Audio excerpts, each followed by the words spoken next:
This episode of the Wise Guy Radio Show is brought to you by American Helix. The American Helix is a revolutionary new concept in smoking technology. Based on Bernoulli's principle, the shape of the pipe creates a Venturi effect, causing a swirling motion of the smoke through precision microholes that are produced for the intake system. This results in a slower burn that conserves tobacco and gives a smooth, refreshing smoke, making the Helix the smoothest hitting pipe on the market. For further info or to locate their products, you can find them on Facebook at facebook.com/SS Helix or contact them. signaturehelix@gmail.com. That's signaturehelix@gmail.com. This episode of the Wise Guy Radio Show is brought to you by Mountain Glass Arts. For the month of July 2016, Mountain Glass is offering Golden Gate Glassworks tubing for 20% off. Just put in the code GOLDENGATE, that's GOLDENGATE at checkout. And for all you soft glass nerds, they have their Double Helix Glassworks sale going on, 15% off. Just put in the code DHELIX, that's DHELIX at checkout.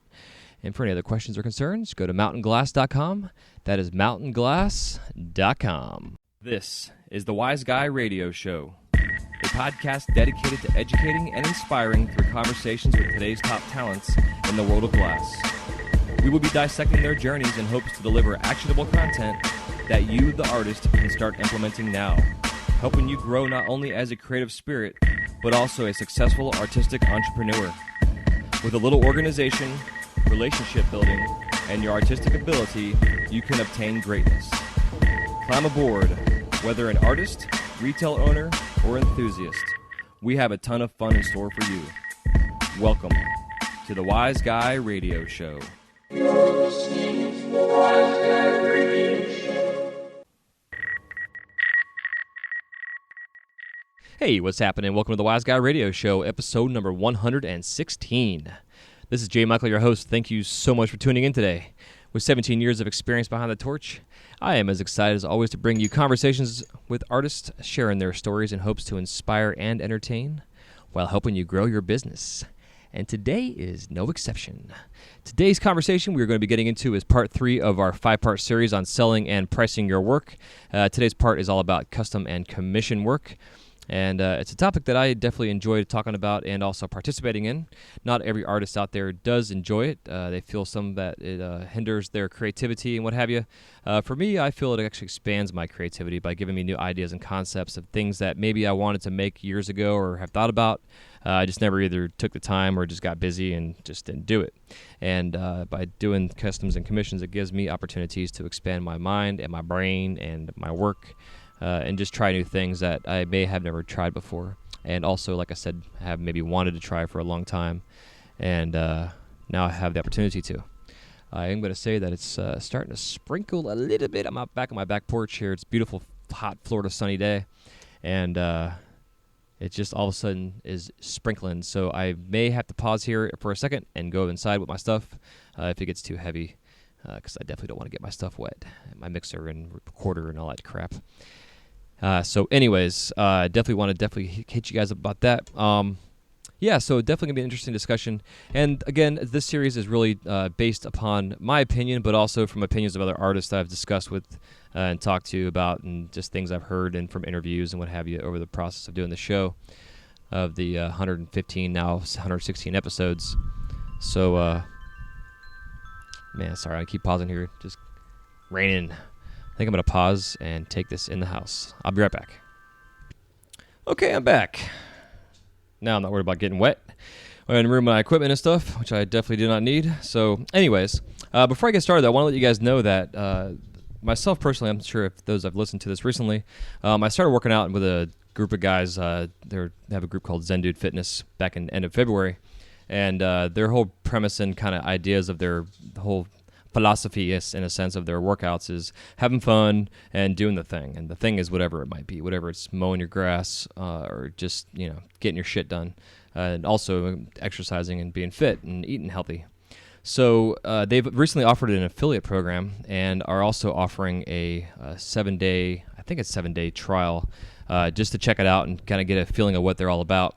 And I'm going to have a link on the show notes for this for you guys, as well as on the website. There's going to be a banner on there. You guys can click and check it out. And myself personally, I have basically lost almost 35 pounds. completely have changed my diet, and it's not even really diet in terms of dieting. It's just my nutrition. I've always eaten pretty healthy throughout my life, but really now paying attention. And because I like to cook, or really love to cook, and I even more so love to eat, it's given me a chance to experiment and try new stuff and get away from certain like gluten and crap like that that's causing me to be bloated and, feel like shit all the time. And so I just want to share with you all, that they have a free trial going on right now. And it's around $53 a month, I think. Is what it costs, but to get in the free trial, I definitely recommend it just to see what it's all about. I know a lot of us that did the free trial that are in the group now. We all fell in love with Brandon and Dan, who are the two guys in the group, and not only with them, but also with the group itself and the family that we've grown. And we have a little Facebook group that we're all part of, and we keep each other in check and what have you, and share our daily stuff and workouts and food and all that kind of shit. But it's really given me a sense of community on a different level in terms of fitness and what have you. So just thought I'd share that with you guys and let you know that they are offering a free trial and that they now have an affiliate program. So by you going and checking it out, it also helps out the show a little bit and helps me out. And in the long run is helping you out, which is what the most important part of this is. And part of what I like to preach is about being healthy and what have you. Another thing I saw in the news yesterday is there's an app out now, a couple of them really, that you can get for your phone that will help monitor the amount of UV exposure that you're getting. And there's some kind of bracelet of some sort that you wear, and then you scan it, I guess, throughout the day, and somehow it registers the UV that you picked up, which I thought was fascinating. I'm going to do some more research on it, but I'm going to definitely, after the research, is get one. And I'm going to contact the company. Maybe they'll donate one for a trial in a sense. Because, our hands, besides our face and our body, get exposed the most because they are the closest to the torch. Even if we have a shield in front of our face and our body and we're wearing sunscreen, our hands get exposed the most. And if you have a mole on your hand or some weird shit and it changes over time and eventually can become cancerous, it's the last thing you want to have happen. And I was thinking that with these monitors that we can get, if it's something we can wear while we're working and just really keep an eye on what's going on, it's going to be a huge opportunity for us to really pay attention to our health on a whole different level. Also, now that it's summertime, something else I want to do, and I'm going to bring it up again on the next episode because I'm going to try it myself this week, is to go out and buy yourself just a generic, cheap thermometer that you would stick in a turkey or some shit, when you're cooking for checking out, meat temperatures. And if you can, tape it to your shirt or have a pocket or something like that you can have, more or less have it exposed to your environment and really keep an eye on and monitor your temperature. You definitely want to stay out of the range of anywhere 110 plus degrees over a long extended period of time. You're basically, standing in a small oven in a sense. And I know a lot of our studios in the summertime, no matter where you live, get hot. And, because our studios are so hot, we get acclimated to it, which is a good thing, but it can also be a bad thing because we're not really paying attention to truly how hot it is. And I know there's been several years here in Florida where going in the studio at 10 o'clock at night trying to beat the heat, and I turn my kiln on, and your kiln when it's cold is going to read the inside temperature of the kiln. And I've had it read 110, 120 degrees at night at 10 o'clock at night, which is just stupid and unhealthy. So just something to think about. I'm going to bring it up again, like I said, in the next episode and really talk about it even more so, and talking about hydration and heat exposure on this next episode.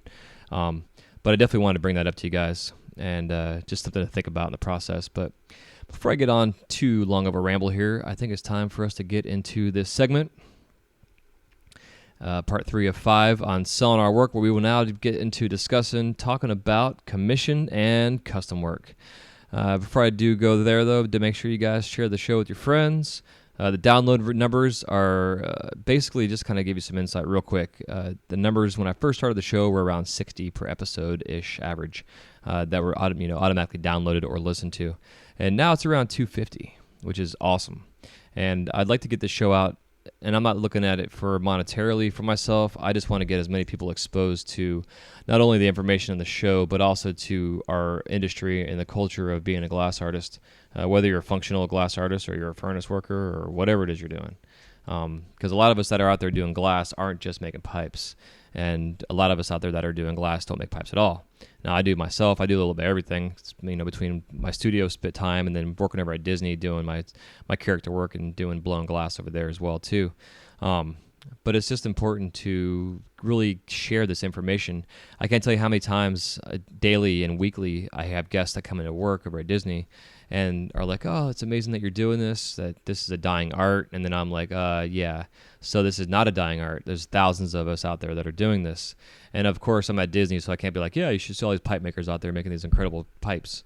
But I do share that to the guests that to me, the most incredible art being created right now in the world is glass art, and the detail and the intricacies and the crazy structures that are being made. I mean, take Banjo for instance, and some of the crazy shit he's doing. So it definitely is important to share with your friends and family. As we all know, I have a potty mouth and I really don't give a fuck. But it's not for everybody. But that being said, I think it's definitely a good way to expose people in your life to what it is that we do. As well as Facebook Live and everything else in the process, which is fun. So speaking of Facebook Live, I'm over at the Magic Kingdom recently a lot more right now. Because of that, don't want to risk having my phone on stage, only because, for one, it's like one of the number one rules at Disney about having phones out exposed as part of our quote-unquote costume. It's not, it's not a part of it. And if I got caught with my phone on stage, especially recording, I would get in a shit ton of trouble, possibly fired, which I don't want. And I know you guys probably wouldn't want that either. So I'm going to be over in Epcot here coming up pretty soon, which is a little more low-key, not necessarily having potential managers of other departments of Disney coming through. Man, I'm sorry I'm yawning. I have been sleeping like shit the past 2 weeks. Actually, when I sleep damn good, but I'm only getting like 5 hours of sleep at night. But anyways, so just want to let you guys know, just kind of a sidetrack, I haven't forgotten about doing the Facebook Live things. I've just been on a different park where it's really not copacetic for me to have my phone out and don't want to get in trouble. So, and I'm not one to follow rules, but, when it comes to Disney rules, I have to because I like my job a lot. And so, and also keep reminding you that in October I am launching an online course. I have a lot of people now reaching out to me, asking me questions for techniques and getting started and what have you. And one of the courses I'm going to be offering is actually a 24-week course. It's going to be over 6 months long, where every week you'll be learning a new technique and a skill. And then every month we're going to be doing kind of a project that's going to take all those skills that you learned that month, and then it's going to become one item in a sense that you're going to be making. As an introductory to flame working, it's going to cover everything from your safety, your setup, your studio, the whole 9 yards, as well as then getting into the actual lamp working and melting glass. So I'm really excited about that, and the results that I've already had from people that are reaching out and kind of tutoring them in a sense through the social feeds and just through messaging has been awesome. So it's working, and it's validating that what I'm trying to do is actually working. So stay tuned for that as I get into more about getting those going. I haven't done any filming or recording, or I have the layouts all done, but that's it so far. So, but one step at a time. Yeah. So here we are, 12 minutes. I'm rambling. So I'm gonna get the fuck on with the show. Go to wiseguymedia.com. If you haven't gone there yet, check it out. Subscribe to the newsletter. Going to be getting out all kind of fun stuff, content for there. And also share with your friends and family. Go to iTunes and subscribe if you have not yet. Google Play, you can find the show, as well as Stitcher. Or you can just go into Google and just type in Wise Guy Radio, and it'll pop up, and you'll find all kind of links of whatever device you have to listen to on there. So in the meantime, I'm out of here. We'll see you guys in about 2 seconds with the start of this segment of part 3 of 5 on how to sell your work, talking about commissions and customs.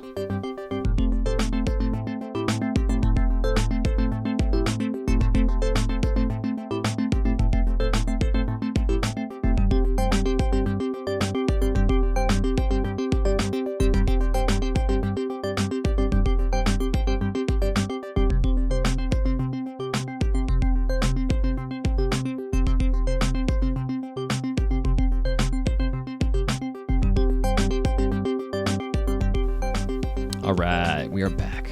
Sorry again about that long-ass intro. My goodness. So today we're getting into part 3 of 5, talking about customs and commissions. And this is basically what in business is considered B2C, which is business to client or customer. As the functional glass scene continues to evolve, with social media taking over a big portion of the landscape in regards to marketing, it gives you, the artist, an opportunity to promote yourself. One area that not all artists participate in, though, is customs and commissions. In my opinion, this area is one that will give you an opportunity to promote your work in a more intimate way. When you create a one-of-a-kind piece of glass for your client, they are more likely to promote your work not only through their social media feeds, but also in person with their friends. Imagine if your client takes your work on the road and shares it with their friends while traveling. The potential first-hand exposure of your work is exponentially greater than if they shared it on their Instagram. Even if, say, they get 1,000 likes on an image or video of your client using your work on Instagram, you are going to get way more exposure from the 20 to 30 friends actually that used the glass, because they're going to get a first-hand experience of the function, the feel, and how it actually looks. Word of mouth is and always has been the greatest form of advertisement. With all that being said, before we get into the details on how to go about setting up a custom order, it is imperative that we give thanks and acknowledge that the retail stores are on the front lines of our industry and shouldn't be overlooked when it comes to selling your work. This episode is dedicated to the process of working with a client for a commission, as well as how to set yourself up with your work to give you an easier system to give your clients to follow, making the custom order a fun and engaging process from start to finish. Over the span of my glass career, I've had the opportunity to create some amazing works of art for clients, creating everything from $20,000 chandeliers to $3,500 rigs and everything in between. By working hard at my craft, as well as having been exposed to interior designers and other types of retail entities, I've learned through observation how to go about the process of working with your potential client from the initial consultation to the final install. Every client has their own needs and wants, and it's your job to find out what exactly they are looking for and visualizing in their head. One of the worst things a client can say to you is, "You're the artist, have fun." In the end, this can be the worst situation to be in. Finding some form of direction will help you fine-tune the price of the work, as well as give yourself and your client an estimated time of completion. Start off by asking your client what their budget is. This will give you a guide and a boundary to set based on what you're being asked to make. This will also give you a chance to estimate the time that it will take from start to finish, making sure that you aren't undercharging or overcharging. One way to help you in this process is to fine-tune your lines of work, which will give you a baseline to work with. And here's an example of how I go about making this work. This is from my personal experiences in a way that has made it less of a... This is from my personal experiences in a way that has made this process less of a challenge and more of a fun time for both parties involved. So let's use a custom 14mm Wise Guy water pipe, for example. And for those that have not listened to the show before, my Wise Guys are those little owls that I make, this little owl water pipe that I make. Now, the baseline retail price for these owls, my 14mm Wise Guy, is $180. This model is a clear body with colored accents, the brows and the wings in a mill joint. The brows and the wings are basically colored. Wings are down flat on its side. If a client asks for a full color Wise Guy, my base price is $225. If they want opals, I charge $25 per opal. If they want full crushed opal body, it's an additional $100. The wings on the standard Wise Guy, again, are flat against the body. If they want them extended out at the sides, it's $25 extra per wing. All these extras are my way of upselling my work. So instead of selling a cheeseburger, I'm also adding fries and a Coke. This gives me a way to fine-tune a price and a time to produce. Now, another area of commissions is work that is outside of your norm. For instance, a specific character, or maybe even a single or a style rig that you've never made before, but maybe always wanted to. Sometimes a commission will give you this opportunity to try and make new items. Whether a character or a new model, this type of commission can be a little tricky though. However, based on your skill level, don't be ashamed to let your client know that you're not ready to make something that they are asking for. We all have limits, and it just depends on your time and financial situations to whether or not you can take a risk by trying to make something new. There has been several times where a specific custom took me 3 to 4 attempts to get it right without having a catastrophe. This can get expensive and defeating. So step outside your box, but maybe not too far. To get on the same page with your client, you'll need to establish a few details before getting started. For one, like before, find out if they have a budget. This will give you a chance to say no right away to make sure it doesn't feel like you're lowballing your own work. Next, once a specific budget is established and an idea is formed, ask your client to refer to for you or to find references online, and you do the same. This will establish a foundation for the commission and help you fine-tune the price and the time. Just go on, have them go to Instagram and tag you in a couple pictures, or online like glasspipes.org or something like that you can use for references for something specific if they're looking for a certain style rig that you've never done before. Once the above is established, it's time to do some sketches. Do a detailed drawing showing what colors you are using and where they are being used. Show function, for example, show the mouthpiece is, where the joint is, etc. Estimate the size as well. If it's not a character that you are familiar with, or they want a certain style rig, have them tag you in images on Instagram, like I was just saying, to get a better idea of what they're looking for. Once you've got this done, it's time to establish a deposit. I personally require half down and non-refundable. This way they know you are serious and that they are as well, and they let you know that they're serious too. It is also a way to give you some cash to purchase any necessary materials that you may need, as well as help you float yourself financially if needed while completing this item, especially if you have other pending orders or have upcoming bills due. There's nothing worse than getting stuck on a commission that takes you 2 to 3 or 4 weeks because it keeps breaking or some shit, and you just have no money and you have no materials and you're fucked.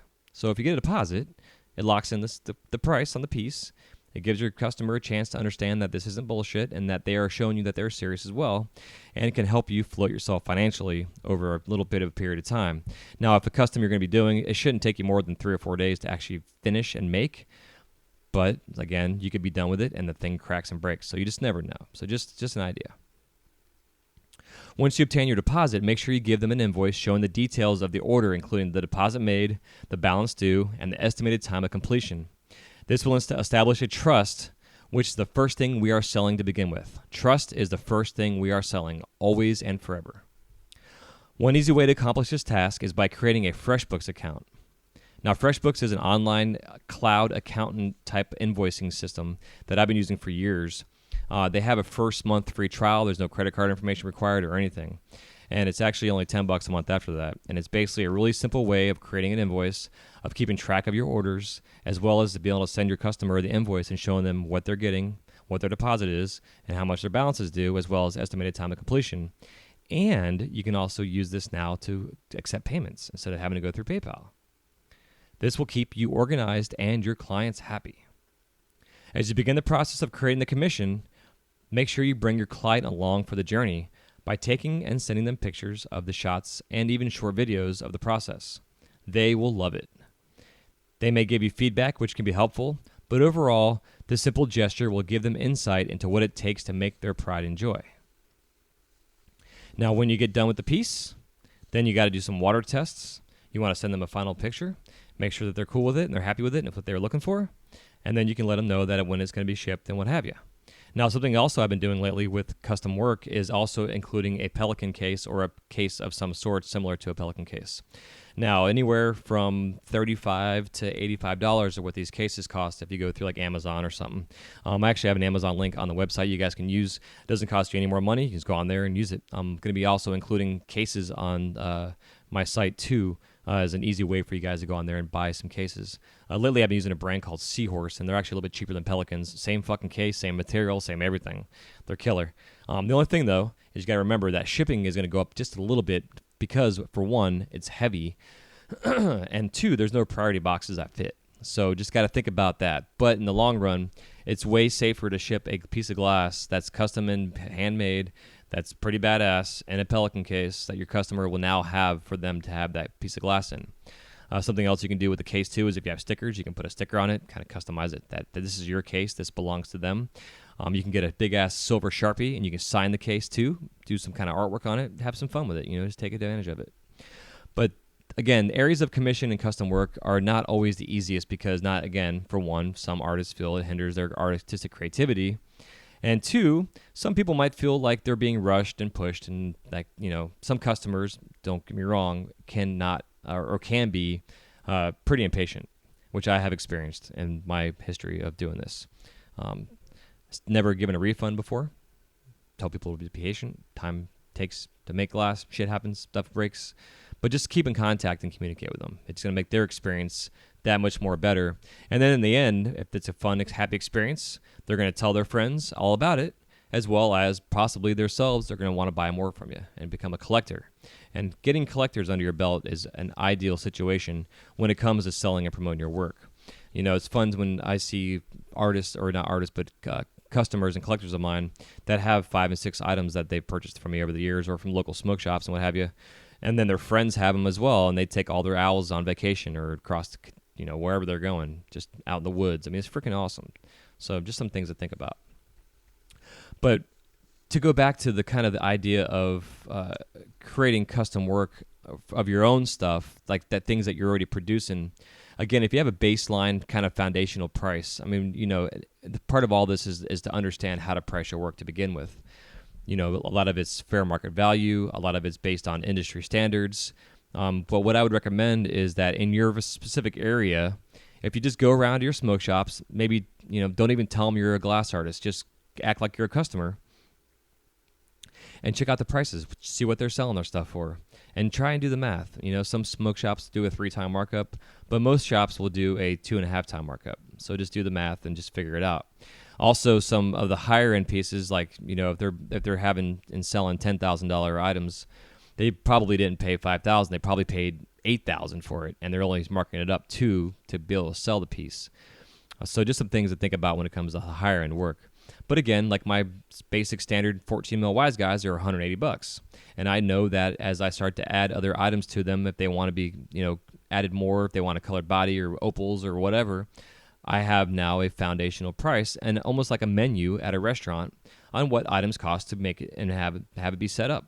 It makes it way, way easier for your customers and also for you to price stuff. That way, if someone calls up and says, "Hey, blah, blah, blah, I saw this and I love it. How much are they?" You can hit back right away with a definite price.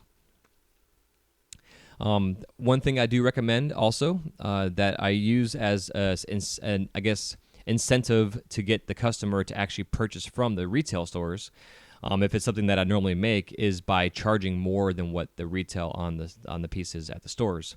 So, for instance, if a retail store sells my Wise Guys for $180, I might tell my customer that's hitting me up that they're $250, just because they may pay the $250 because they're getting it directly from you, or they may say, "Okay, where can I find these at?" Or you can tell them in advance that, "Hey, find out where, ask them where they live, and wherever they live, maybe you have a smoke shop in the area that that carries your glass. Maybe not, I don't know, but that's one way to promote yourself. I mean, there's like 100 million smoke shops in this country now, so obviously not every smoke shop has your work in it. Probably 1% does.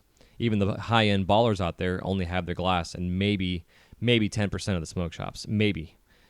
There's not enough work to be created to cover all these shops. I mean, it's just crazy.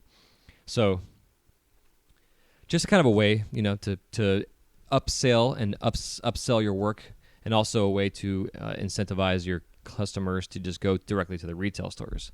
But again, sometimes it's easy money, it's quick money if it's already an item that that you've made 100,000 times, and you're not going to fuck it up. Like I'm getting into my dragons more and more and really trying to find my voice in my dragons. And the more that I get commission work and customs people want them, the better they get. Now, I do also make solid ones out with Disney, but to make a hand-blown hollow dragon is a totally different ball of wax. And also the style that I'm looking for is also a way I can fine-tune it because of these custom works that I'm doing. So hope this helps you guys out.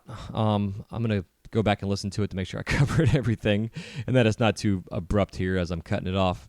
As you guys can probably hear, my voice is getting pretty tired. I'm exhausted. I need to take a nap. So, yeah, so there you guys go. Please reach out to me if you have any questions, comments, or concerns. info@wiseguyradio.com. Also go to wiseguymedia.com and subscribe to the newsletter.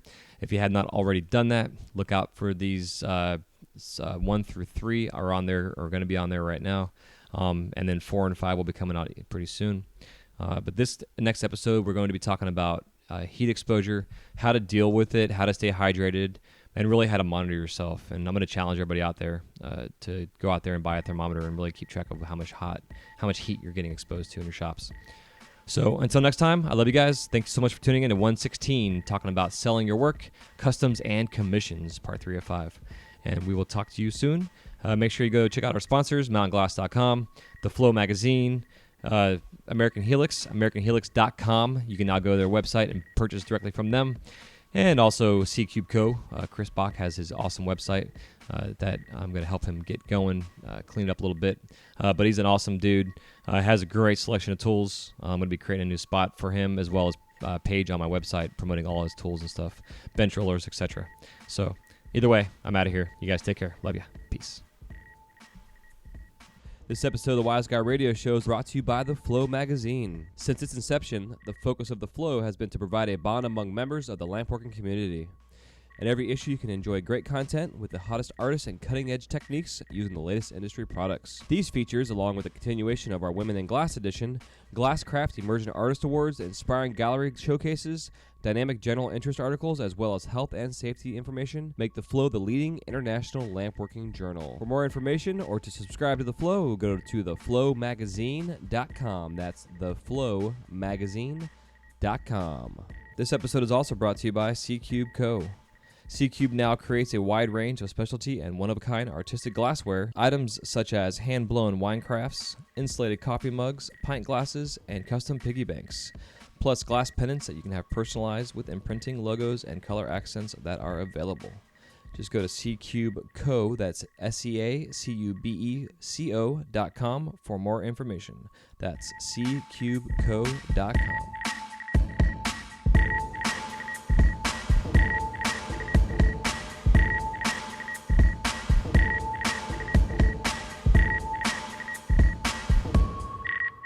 Thank you guys so much for listening to this episode of the Wise Guy Radio Show. If you have any questions, comments, or remarks, please leave them in the show notes page area where it says comments. We'll see you soon. Have a wise night.